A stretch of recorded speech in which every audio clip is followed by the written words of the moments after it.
ओम श्री परमात्मने नमः। ओम श्री परमात्मने नमः। अथ बृहदारण्यकोपनिषद शांति पाठः। ओम पूर्णमद पूर्णमिदं पूर्णात् पूर्णमुदच्यते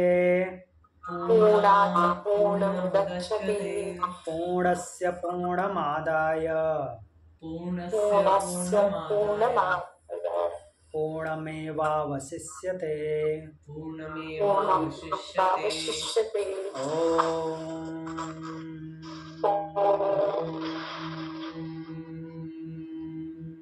शांति शांति शांति।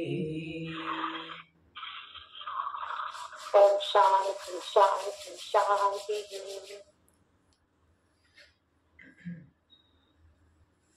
तो चलिए हम मूल पाठ पे आते हैं। बृहदारण्यकोपनिषद षष्ठ अध्याय द्वितीय ब्राह्मण आज पढ़ेंगे। कल प्रथम ब्राह्मण पूर्ण हुआ था, जिसमें हमने प्राण सहित अलग अलग इंद्रियों के इंक्लूडिंग मन, इन सब की परीक्षा देखी थी, जिसमें प्राण श्रेष्ठ और वरिष्ठ सिद्ध हुआ था। सभी एक एक साल के लिए बाहर गए थे और प्राण के बाहर निकलते ही सभी उससे विनती करने लगे कि आप मत जाइए, आपके बिना हम जीवित नहीं रह सकते। तब आगे चलते हैं द्वितीय ब्राह्मण पे। द्वितीय ब्राह्मण की कथा वस्तु देखते हैं क्या है। अथ षष्ठो अध्याय द्वितीय ब्राह्मणम्।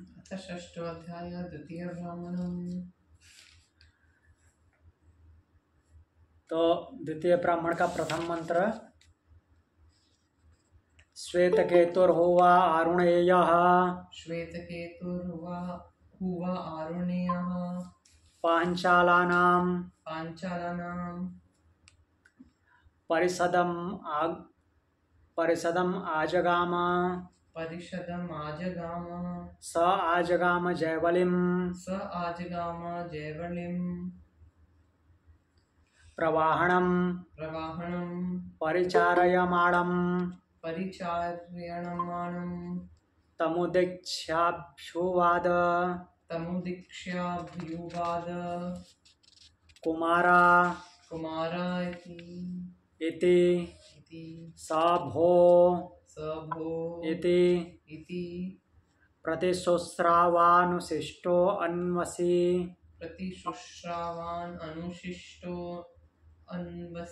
पित्रेत्योमिति होवाच।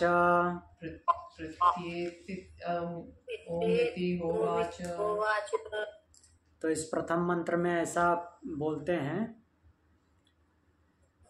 कि श्वेतकेतुर्हवा आरुणेय पंचालानां परिषदम् आजगाम स आजगाम जयवलिम प्रवाहणम परिचारयमाणम। तो यहाँ पे आरुणी पुत्र श्वेतकेतु, आरुणी पुत्र श्वेतकेतु पांचालों की सभा में गए हैं। अब आरुणी पुत्र श्वेतकेतु कहाँ से ये हैं? गौतम वंशी हैं, जिस वंश के नचिकेता हैं, नचिकेता के ही पूर्वज हैं। हाँ, आरुणी, और उनके पुत्र हैं ये श्वेतकेतु। तो पांचालों की सभा में आए हैं।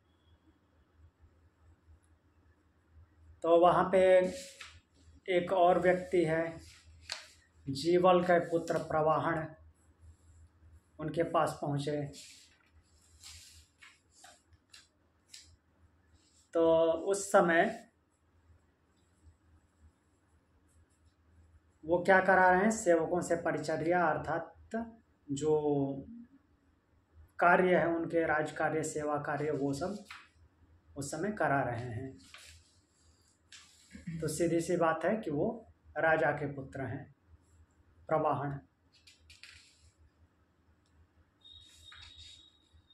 तो फिर जो आरुणी पुत्र श्वेत केतु है, उनको देख करके प्रवाहन बोलते हैं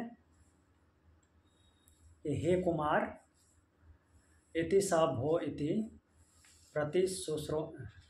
यहाँ पे वो प्रश्न पूछते हैं इनसे, तमुदिच्छाभ्युवाद कुमारा इति स भो इति प्रतिश्रुवानुशिष्टो अन्वसिति पितृत्योमिति होवाच। तो उससे पूछते हैं ये प्रवाहन, किससे? श्वेत केतु से, कि हे कुमार। तो वो बोलते हैं हाँ बोलो, प्रवाहन को बोलते हैं। तो प्रवाहन बोलता है कि आपके पिता ने शिक्षा दी है आपको, ऐसा पूछते हैं। तो श्वेत केतु बोलते हैं हाँ दी है। तो फिर जो प्रवाहन है इनसे प्रश्न करेंगे। अब देखिए यहाँ पे एक तरह से चुनौती है। एक क्षत्रिय पुत्र जो है ब्राह्मण पुत्र को चुनौती दे रहा है, वो भी ब्रह्मज्ञानियों के खानदान से।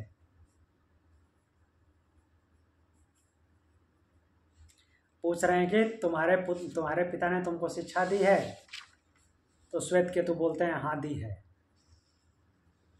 तब देखते हैं आगे क्या होता है।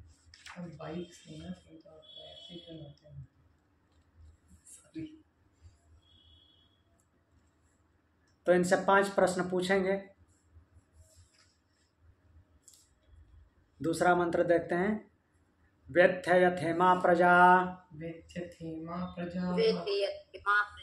प्रत्ययो विप्रतिपद्यन्ता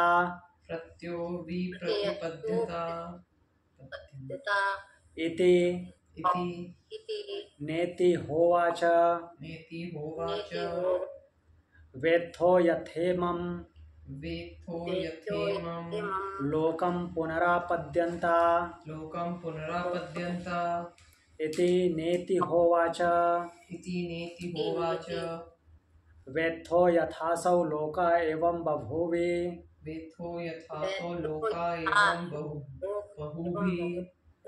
पुनः पुनः प्रयद्भिर्ना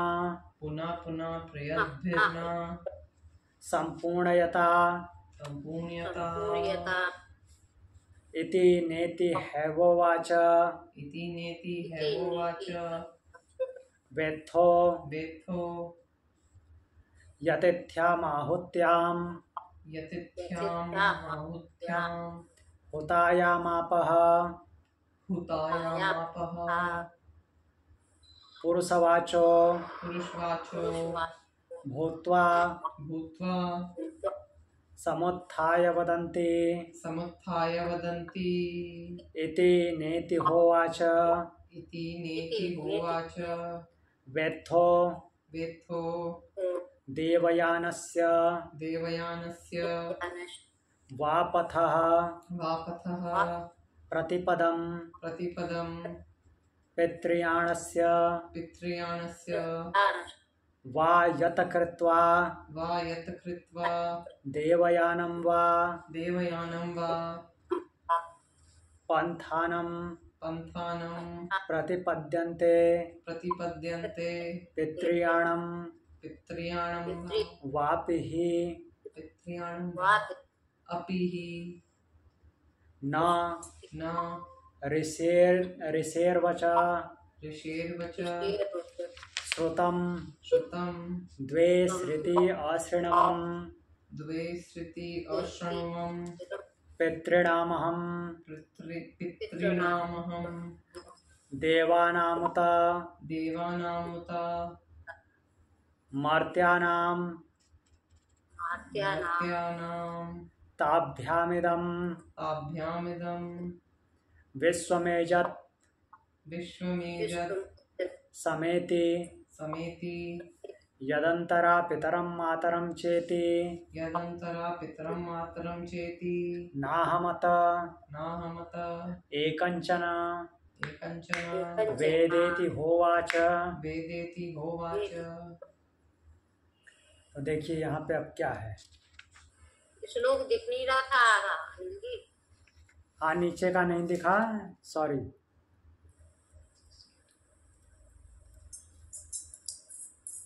चलिए, अभी दिख रहा है। हाँ।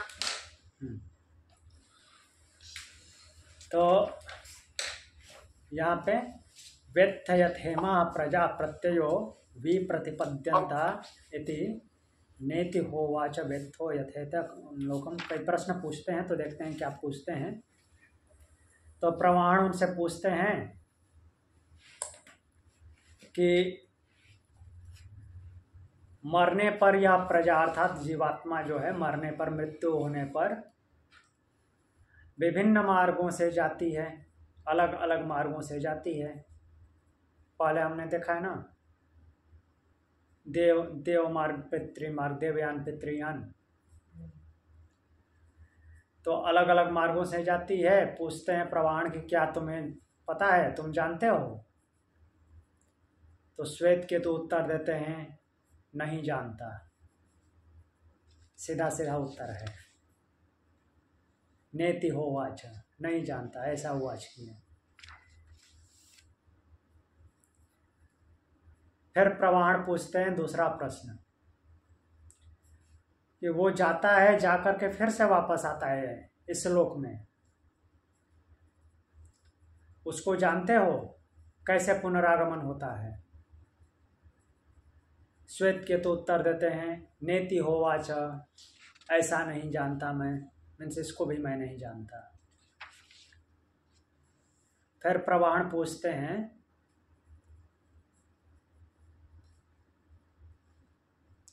कि लोग जाते रहते हैं, आते रहते हैं, फिर भी कोई लोक भरता नहीं है, इसको जानते हो? तो श्वेत केतु उत्तर देते हैं नहीं जानता। फिर प्रवाण पूछते हैं कि क्या तुम ये जानते हो कि कितने बार आहुति देने पर आप अर्थात जल, या जो जल है वह जीवात्मा रूपी होकर के बोलने लगता है, उससे आवाज आने लगती है? तो श्वेत केतु उत्तर देते हैं नहीं जानता। 4 बार अभी तक इन्होंने बोल दिया कि नहीं जानता। फिर प्रवाण पूछते हैं आगे कि जो देव मार्ग है, देव मार्ग और पितृमार्ग अर्थात देवयान और पितृयान, इन दोनों का कर्म साधन क्या है, उनको जानते हो? जिसे करने से जीवात्मा देव मार्ग को प्राप्त होता है, देव मार्ग में गमन करता है, और जिसको करने से वो पितृमार्ग में गमन करता है।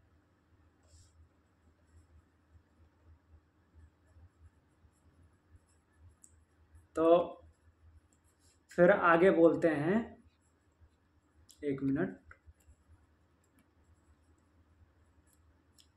वो बोलते हैं कि यह वचन तो मैंने यह मंत्र मैंने सुना हुआ है इस प्रकार का कि पितृमार्ग और देव मार्ग 2 मार्ग होते हैं, और ये दोनों मार्ग मनुष्यों से ही संबंधित हैं,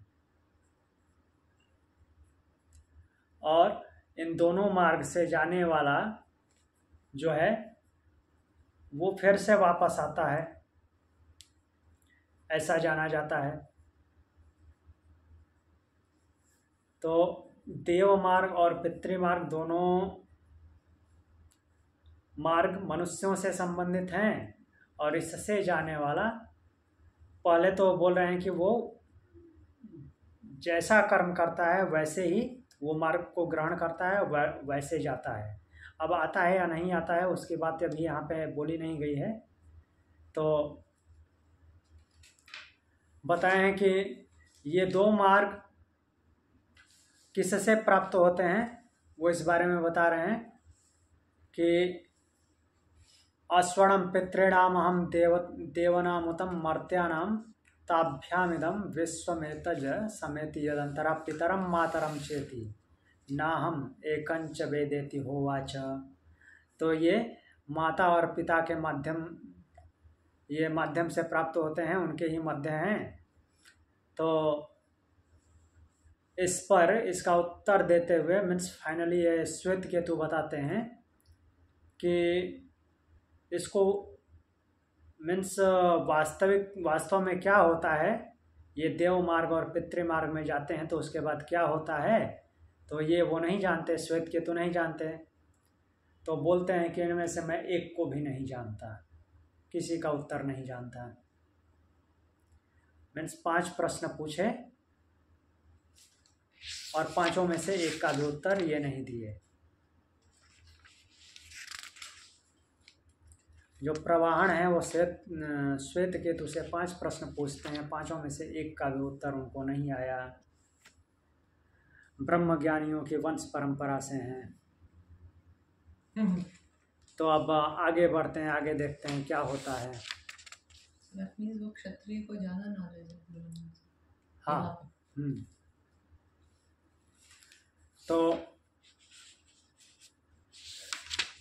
तीसरा मंत्र देखते हैं। अथैनम वत्स्योपम अंत्रया चक्रे अनादृत्य वसतिम कुमारः प्रदुद्रावसा आजगाम पितरम तम होवाचेति वाव किल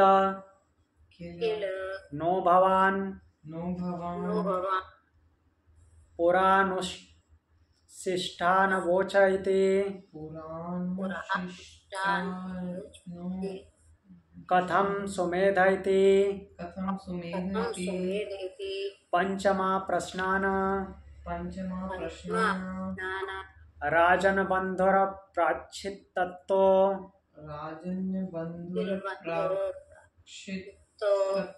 नैकंचन वेदेति कथमिता इति मैति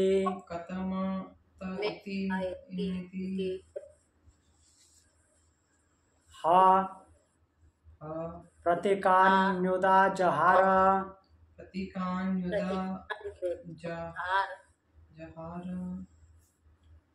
तो फिर क्या हुआ, जब वो 5 प्रश्नों में से एक के भी उत्तर नहीं दिए तो फिर राजा ने श्वेत केतु को रोकने के लिए निवेदन किया।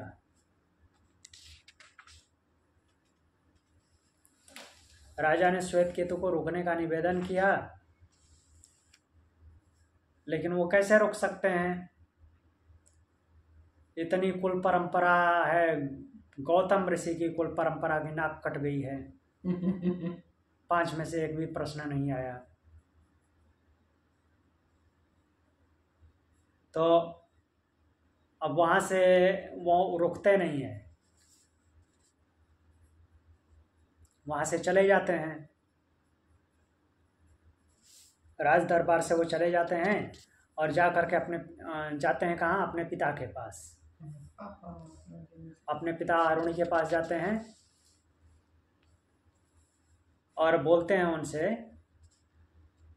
कि आपने तो मुझसे कहा था कि मैंने सब कुछ बता दिया है, तुमको सारी शिक्षा दे दी है। क्या शिक्षा दी है?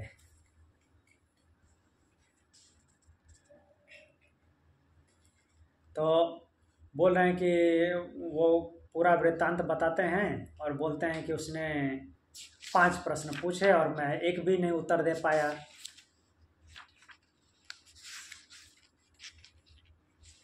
प्रवाहन ने 5 प्रश्न पूछे, उसमें से एक का भी उत्तर मैं नहीं दे पाया।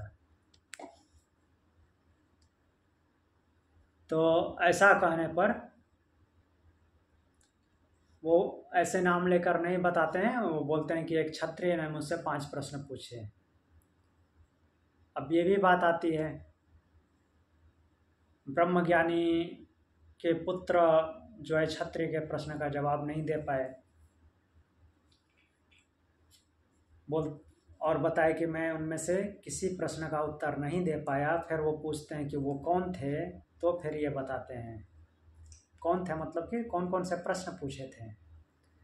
तो ये उन प्रश्नों को अपना एक्सप्लेन करते हैं इनको कि ये प्रश्न पूछे थे, इनमें से एक के भी मुझे उत्तर नहीं आए।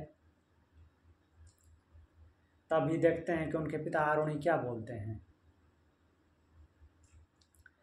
स होवाच तथा नस्त्वं, स होवाच तथा नस्त्वम्। एक मिनट,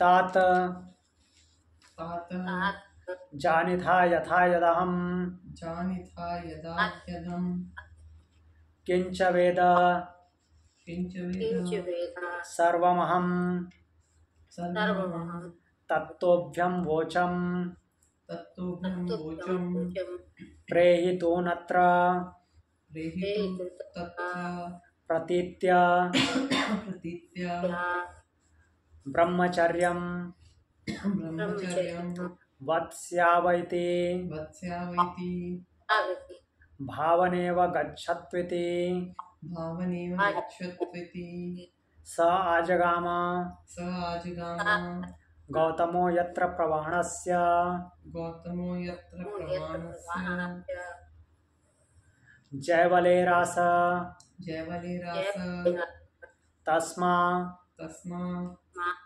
आसनम् आसनम् आहृत्योद् आहृत्यो अकमाहारयाञ्चकाराथ समाहार्यान् चकार हास्मा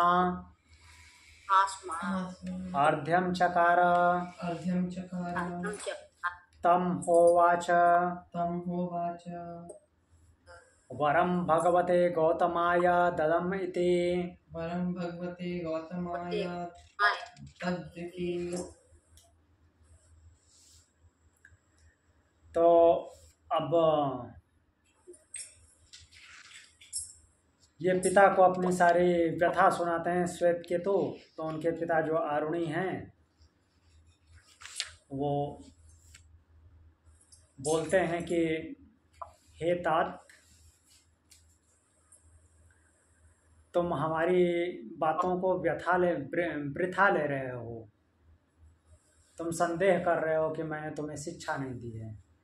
मुझे जितना आता था उतना सब मैंने उपदेश दे दिया है। मैंने तुमसे कुछ छुपाया नहीं है। छुपा करके मैं क्या करूँगा।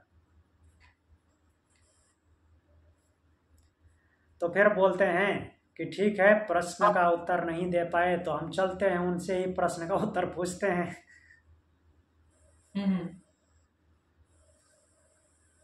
तो बोलते हैं कि हम वहीं पे चल करके ब्रह्मचर्य पूर्वक निवास करेंगे और वहाँ पे उनसे जानेंगे कि इन प्रश्नों के उत्तर क्या हैं।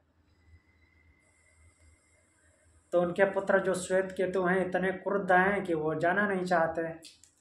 बोलते हैं कि मैं नहीं जाता, आप ही जाइए। तो फिर वो जो आरुणि हैं, गौतम वंशी आरुणि, वो जयवली प्रवाहन की बैठक में फिर जाते हैं, पांचालों की बैठक में। तो उनका आदर सत्कार होता है। राजा आसन मंगवा करके उनको बैठने के लिए बोलते हैं और उनका जो है चरणोदक वगैरह करते हैं, मीन्स पाद प्रक्षालन जो संस्कार है वो करते हैं। और फिर बोलते हैं कि मैं पूज्य गौतम को वर देता हूँ, अर्थात मांगिए, क्या मांगना चाहते हैं। तो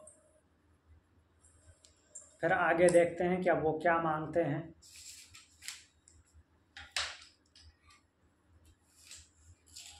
तो वो बोलते हैं स होवाच प्रतिज्ञा तो स होवाच प्रतिज्ञातो म एष वरोयाम। व एष वरोयाम्। तो कुमारस्यान्ते तु कुमारस्यान्ते वाचं भाषस्थास्तां मे ब्रूहीति। वाचं भाष्यस्थां मे ब्रूहीति। तो आरुणि बोलते हैं, आरुणि को मांगने के लिए बोले हैं वो प्रवाहन। तो आरुणि बोलते हैं कि मुझे कुछ नहीं चाहिए, मुझे आपने जो मेरे पुत्र से प्रश्न पूछे थे उनका उत्तर दीजिए।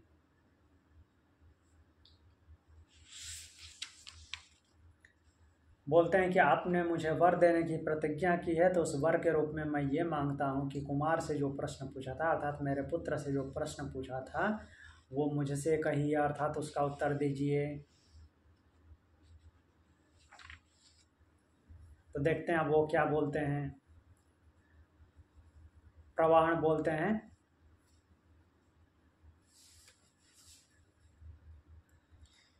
छठे मंत्र के माध्यम से, स होवाच देवेषु स होवाच देवेषु वै गौतम तद्वरेषु वै गौतम तद्वरेषु मानुषाणां ब्रूहीति। मानुषाणां ब्रूहीति। तो वे गौतम वंशी आरुणि को उन प्रश्नों के उत्तर नहीं देना चाहते। तब क्या बोलते हैं कि वे वर तो दैवीय वर हैं, अर्थात वो बातें तो दिव्य हैं, उनको क्यों मांग रहे हो? मैं तो मानुषी चीजों को मांगने की बात की है, हम तो मनुष्य हैं। तो मनुष्य संबंधी वर मांगो। मनुष्य संबंधी वर मतलब कि गाय, घोड़े, हाथी, रथ, सोने चांदी, क्या चाहिए ये सब मांगो। तब देखते हैं क्या बोलते हैं। आरुणि बोलते हैं, स होवाच विज्ञायते स होवाच विज्ञायते हास्ते हास्ति हिरण्यस्यापात्तं गो अश्वानां हिरण्यस्थापात्रं गो अश्वानः दासीनां दासीनां प्रवाराणां परिधानस्य मानो भवान् बहोरनन्तः या पर्यन्तः याभ्यवदान्यो भूदिति। स वै गौतम तीर्थेनेच्छासा इत्युपैम्यहम् भवन्त्यमिति वाचाः स्मैव पूर्वोपयन्ति सहोपान कीर्त्योवास।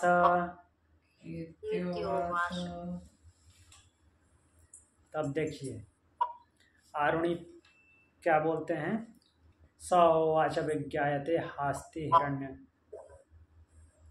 यापात्तम। तो बोलते हैं उनको, प्रवाहन को, कि आपको पता है कि ये सब मानुषी चीजें मेरे पास पहले से उपलब्ध हैं, आप जानते हैं कि वो सब कुछ मेरे पास है। जो मांगने के लिए आपने बोल रहे हैं कि मनुष्य संबंधी वरों को मांगो, तो ये गाय, घोड़े, दासी और क्या क्या बोले हैं, परिवार, परिधान अर्थात वस्त्र वगैरह, ये सब तो मेरे पास पहले से हैं, पूर्वजों के ज़माने से ये सब मिलता आ रहा है, इनकी कोई कमी नहीं है। तो बोल रहे हैं कि आप आपके पास अनंत धन संपदा है, फिर भी इतने बड़े दाता होकर के मेरे लिए अदाता मत होइए। आप सब कुछ देते हैं, सभी को देते हैं, लेकिन मैंने जो मांगा है उसको दीजिए, अदाता मत बनिए। तो फिर राजा बोलते हैं, अर्थात प्रवाहण बोलते हैं कि हे गौतम, अर्थात उनको गौतम वंशी हैं तो गौतम बोल के संबोधित करते हैं कि तुम जो शास्त्रोक्त विधि से पाने की इच्छा करते हो, मीन्स इसको जो मांग रहे हो उसको उचित विधि से पाने की इच्छा करो। तो गौतम बोलते हैं कि अच्छा ठीक है,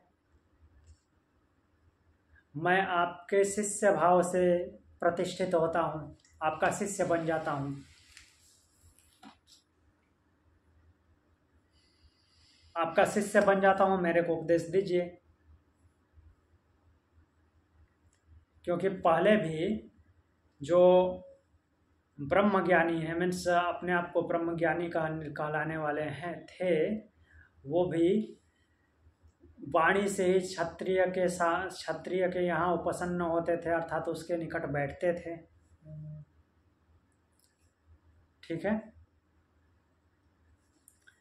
तो ऐसा हम पहले भी देख चुके हैं याज्ञवल्क्य और महाराज जनक के संबंध में। दोनों ज्ञानी हैं। सर इसमें प्रावराणाम का क्या मतलब होता है? मतलब दासी समझ में आ गया, परिधान समझ में आ गया, गो अश्व समझ में आ गया, प्रावराण जो बीच में। हाँ, प्रावराणाम मीन्स परिवार वाला। परिवार।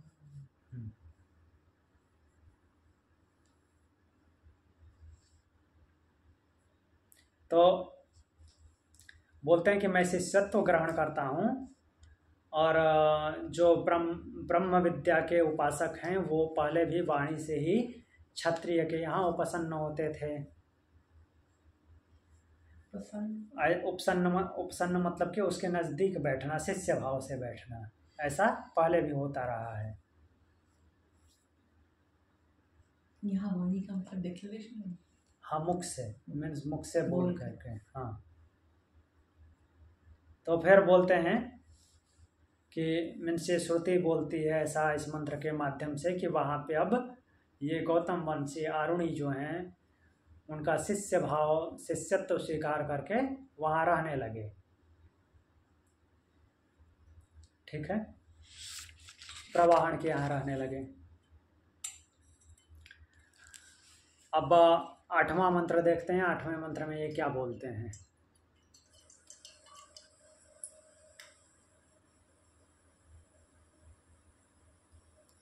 आठवें मंत्र में बोलते हैं, सहोवाच तथा नस्त्वं सहोवाच तथा नस्त्वं गौतम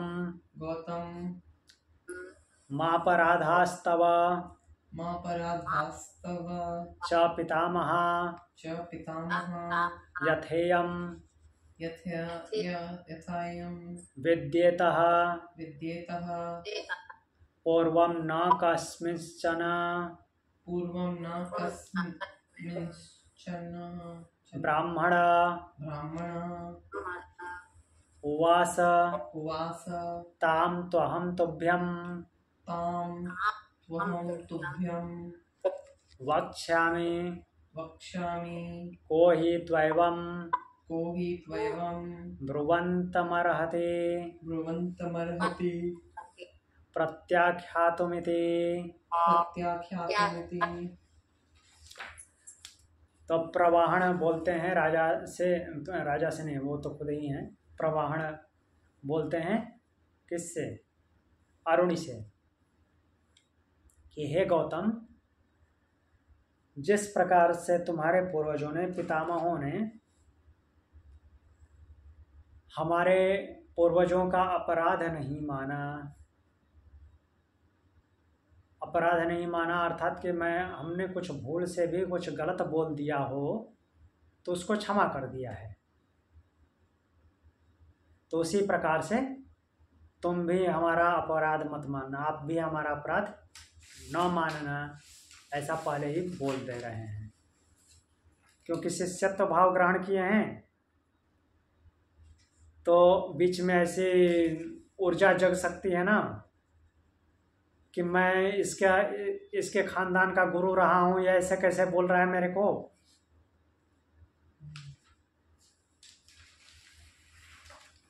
तब शिष्यत्व भाव ग्रहण किए हैं, वो उपदेश देंगे तो कुछ बोल देंगे वो कभी कभी। तो इसी के लिए बोल रहे हैं कि तो आपके पूर्वजों ने भी हमारे पूर्वजों का अपराध नहीं माना है, कभी बुरा नहीं माना है, तो उसी तरह से आप भी हमारा अपराध मत मानना। और ये जो विद्या की बात कर रहे हो, जो कि हमने 5 प्रश्न पूछे थे श्वेतकेतु से, उन्होंने एक भी उत्तर नहीं दिया, तो उसमें उनका कोई अपराध नहीं है।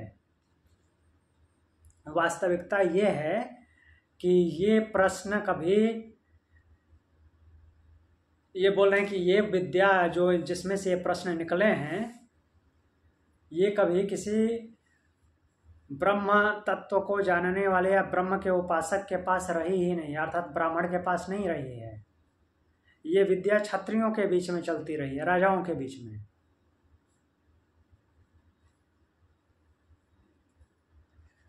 तो फिर बोल रहे हैं कि आपने हमारा शिष्यत्व स्वीकार किया है और इतने विनय पूर्वक बोल रहे हैं कि ये उपदेश कीजिए, तो मैं आपको कैसे मना कर सकता हूँ। तो मुझे आपको उपदेश करना पड़ेगा, मैं आपको मना करने में समर्थ नहीं हूँ। तुभ्यम अक्षामि को ही त्वैवं ब्रुवन्तमर्हति प्रत्याख्यातुमिति। तो बोल रहे हैं कि आप इतने विनय पूर्वक बोले हो तो मुझे तो उपदेश देना पड़ेगा। तो अब देखते हैं 9 नंबर मंत्र देखते हैं। असौ 9 नंबर, हाँ, असौ वै लोको अग्निर्गौतम, असौ वै लोको अग्निर्गौतम।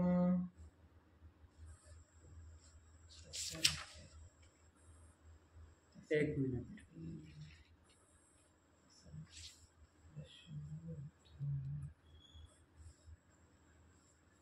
तस्यादित्य एव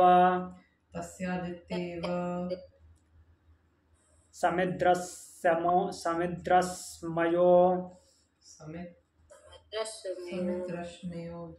धूमो अहर्चिर्दिशो अंगारा अवांतरदिशो विस्फुलिंगा तस्मिन्नेत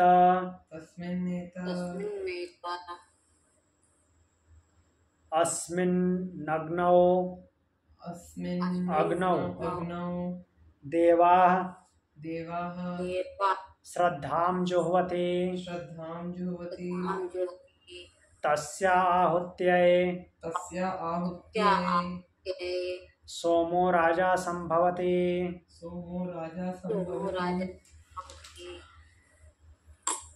तो अब जो यहाँ पे उत्तर दिए हैं,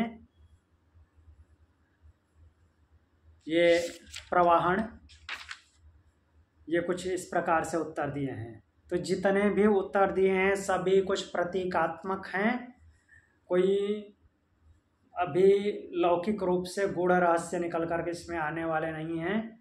अब आरुणी ही जाने कि उसमें से ये क्या ग्रहण कर रहे हैं।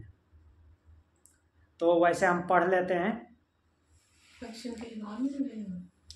नहीं मिले हैं, लेकिन वो हम जो अभी तक पढ़े हैं, मेरा कहने का तात्पर्य ये है कि हम जो अभी तक पढ़े हैं, जितने सीधे सीधे सामने आए हैं उत्तर, वैसे इसमें नहीं है। और जो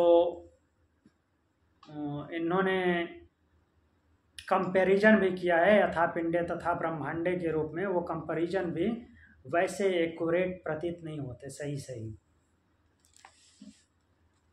तो ये मैं पहले इसलिए बता दिया कि ज़्यादा टेंशन लेने की जरूरत नहीं है। हाँ, तो यहाँ पे देखिए पहले ही बोलते हैं कि असो वै लोको अग्नि गौतम। तो बोल रहे हैं कि यह लोक जो है अग्नि है। अब यह लोक वै लोक बोल रहे हैं, वै लोक मतलब कि वह लोक अग्नि है। किस लोक के बारे में बोल रहे हैं? अर्थात यहाँ से कोई और दूसरा लोक है। तो इस तरह से इसको लिया गया है कि द्युलोक मतलब कि ऊपर वाले लोग, वो अग्नि है। अर्थात अग्नि प्रतीकात्मक है एक प्रकार से। हवन कुंड के माध्यम से समझा रहे हैं, मीन्स जो यज्ञ कुंड है तो उसके माध्यम से अब समझ लीजिए कि द्युलोक ही हवन कुंड है जिसमें अग्नि प्रज्वलित होती रहती है। आदित्य उसका ईंधन है। ब्रह्मांड का वर्णन कर रहे हैं।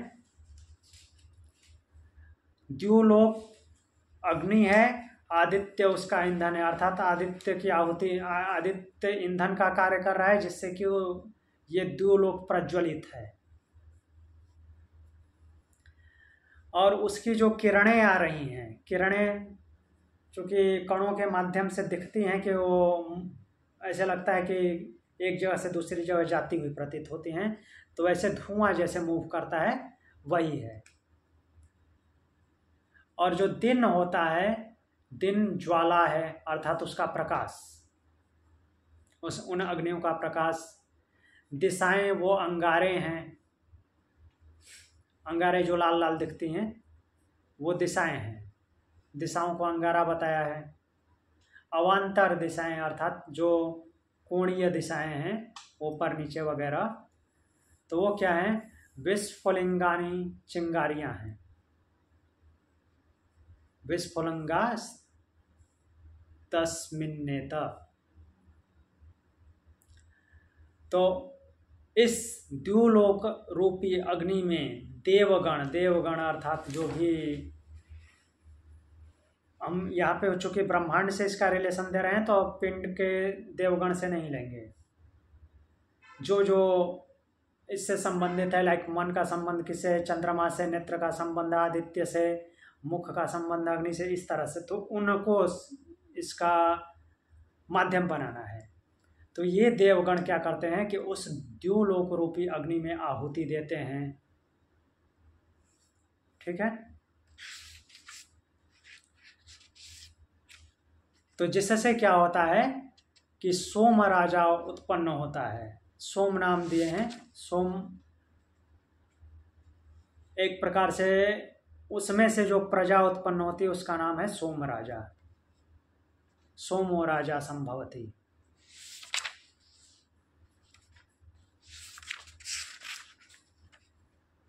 तो इस तरह से ये पहला मंत्र बोले हैं।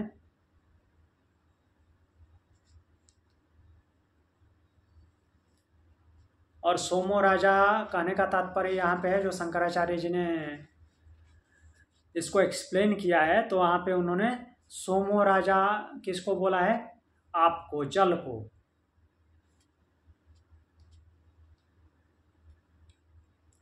उस अग्नि से वो वाष्पित होता है। वाष्पित होता है तो ऊपर उठता है। वो दिखता हुआ जल नहीं है, वाष्पित होता है। अब वाष्पित होता है तो अगला मंत्र देखते हैं क्या बोलते हैं। 10वां नंबर मंत्र।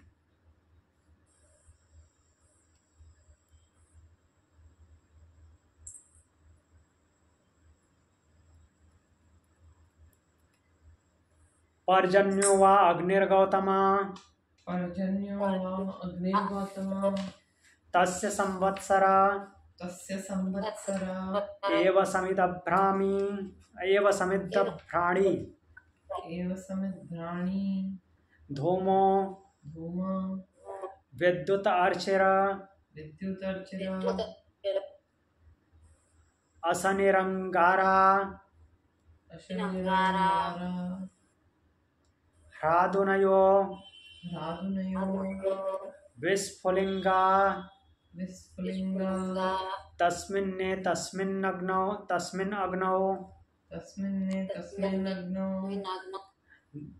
देवाः सोमं राजानं जुह्वति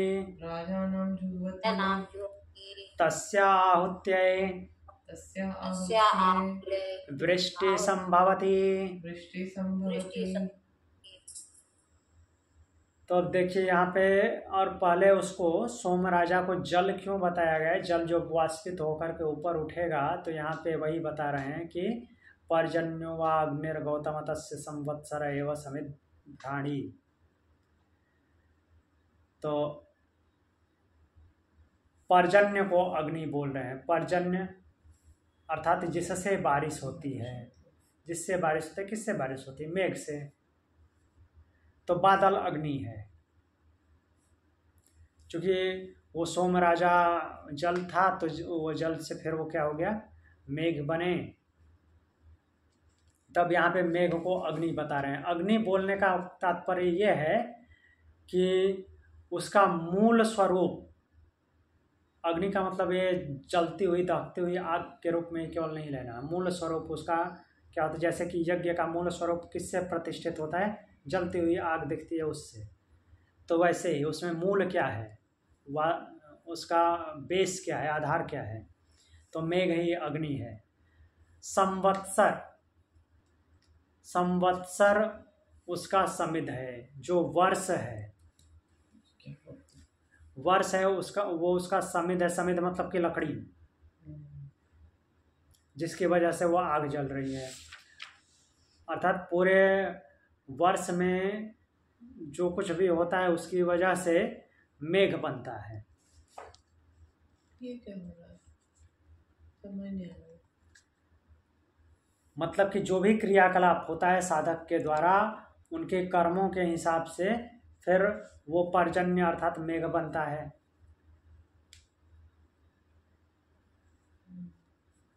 ये जितनी भी ये लंबी चौड़ी बात कह रहे हैं, वो भगवान ने जो परिभाषा दी है, छोटे में और बहुत अच्छे में दी है, वही उसी को इन्होंने बड़े लंबे चौड़े में बताया है। हाँ, अन्नाद भवन्ति भूतानि पर्जन्यादन्न संभव। तो इसको ऐसे हम पढ़ लेते हैं, दिया है तो पढ़ लेते हैं। भगवान ने बहुत अच्छी तरह से छोटे में ही समझाया है। अभ्रधूम, तो फिर यहाँ पे बोले संवत्सर उसका समिध है और विद्युत ज्वाला है, बिजली ज्वाला है। बिजली को ज्वाला बोल रहे हैं, अर्थात जो बिजली चमकती है वो उसकी ज्वाला है, चमकती हुई जो बिजली है। असनी, असनी भी विद्युत ही होती है, लेकिन ये कौन सी बिजली है, जब वो गिरती है, जो गिरने वाली बिजली है उसको अंगार बोलते हैं। वो अंगारे अर्थात जो लाल लाल अंगारे दिखते हैं अग्नि में, उसकी जगह पे उसको आरोपित किए हुए हैं। जो गिरती हुई बिजली अंगारा है मेघ में से। मेघार्जन विस्फुलिंगा,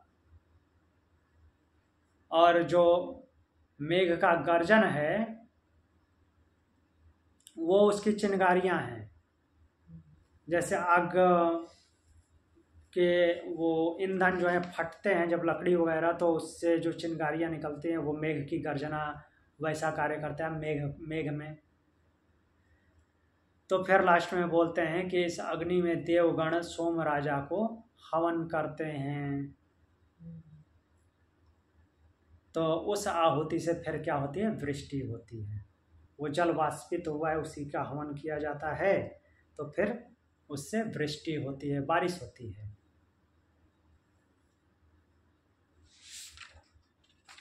तो चलिए बारिश करा दिए यहाँ पे।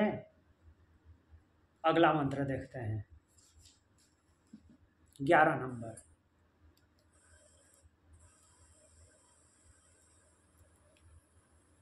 ग्यारह नंबर बोलते हैं, अयम वै अयम लोको अग्निर्गौतमा लोको अग्निर्गौतमा तस्य पृथिव्येव पृथिव्येव समिदग्निर्धूमो समिदग्निर्धूमो रात्रिर्चंद्रमा रात्रिरर्चित चंद्रमा अंगारा अंगारा नक्षत्राणि नक्षत्राणि विस्फुलिंगास विस्फुलिंगा तस्मिन्ने तस्मिन्नग्नो तस्मिन्नग्नो देवावृष्टिं देवावृष्टिं जुह्वति जुह्वति तस्या आहुत्या तस्या आहुत्या अन्नं संभवति। अन्नं संभवति। देखिए वही बात है, इस सब में से खाना आएगा, अन्न है। तो बोल रहे हैं कि अयम वै लोको अग्निर्गौतम तस्य। अब इस लोक को अग्नि बना रहे हैं, जिस जहाँ पे हम हैं उसको अग्नि की मान्यता दे रहे हैं, ये यही अग्नि है। और ये जो पूरी पृथ्वी है उसकी समिधा है, उसके ईंधन है। जैसे हवन कुंड में अग्नि डाली जाती है, उससे इस पृथ्वी पे जो कुछ भी उपलब्ध है वही उसका ईंधन है। इस लोक का जितने भी प्राणी हैं तो इसी पृथ्वी से ही जीवित रहते हैं, तो इसलिए पृथ्वी ईंधन हुआ। और फिर बोल रहे हैं कि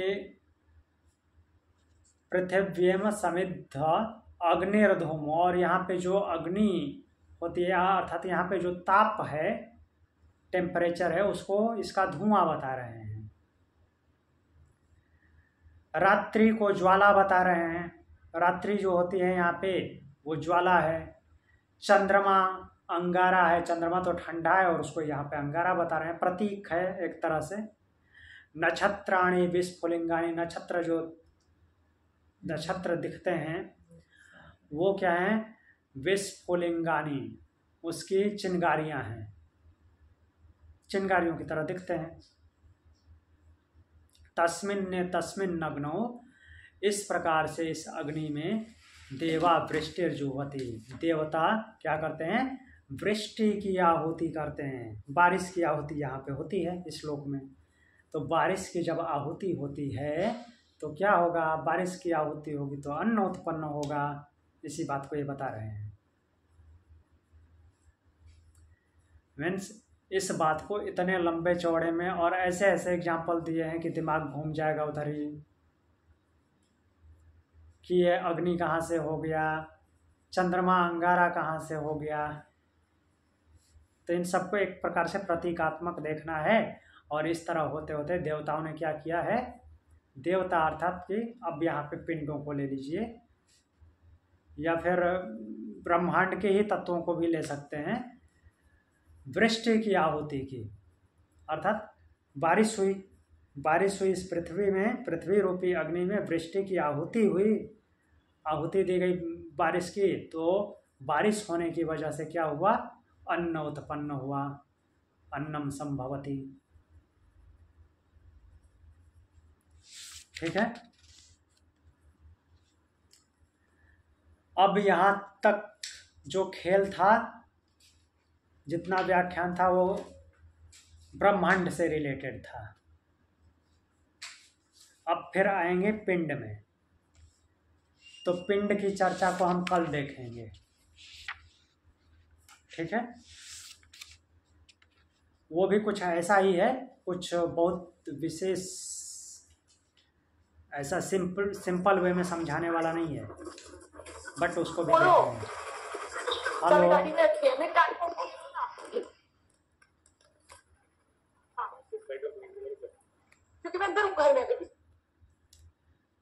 तो आज के लिए इतना ही। ओम शांति। ओम शांति। और किसी को